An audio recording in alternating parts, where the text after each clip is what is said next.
E a proposito di quelli che stanno fuori, questa è una delle ultime che ho scritto ed è dedicata a tutti i diseredati del mondo, e sono tanti.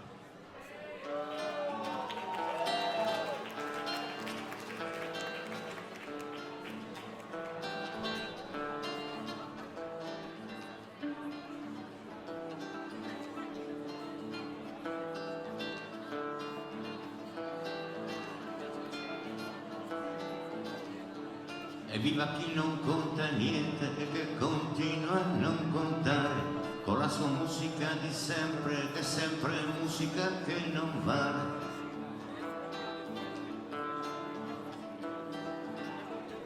Evviva chi bacia una terra da cui è costretto ad andare via, ed anche se non conta niente, evviva la sua nostalgia.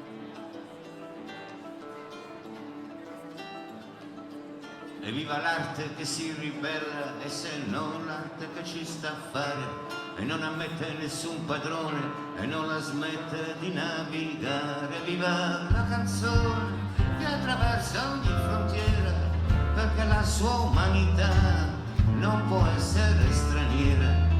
E viva la sua vela che si muove lentamente, ma può andare dove vuole perché va controcorrente.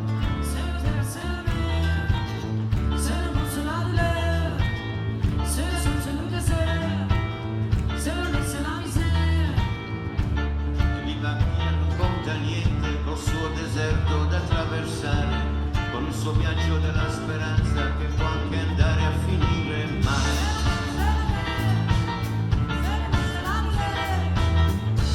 Viva l'ingenuità che avanza nel sogno di un lascia passare, verso la piccola grande Europa che mi ha sentito tanto parlare.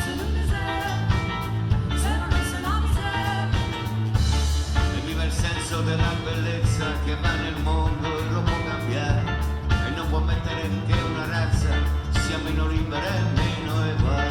Viva la canzone che continua a navigare, perché essendo melodia niente la potrà fermare.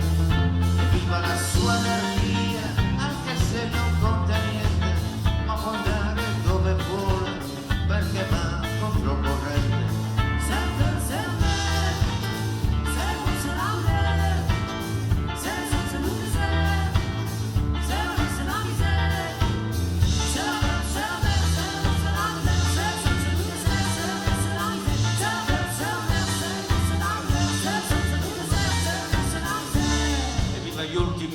Terra, migranti verso chissà dove, e viva il viaggio della speranza, e viva la disperazione, e viva chi non muore per poterci raccontare il coraggio che ci vuole lì da soli in mezzo al mare.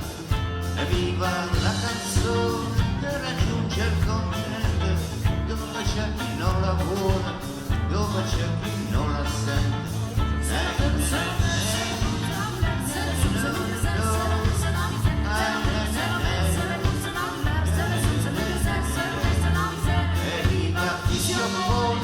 Con la sua storia di sempre, con le sue parole nuove, viva chi non conta niente.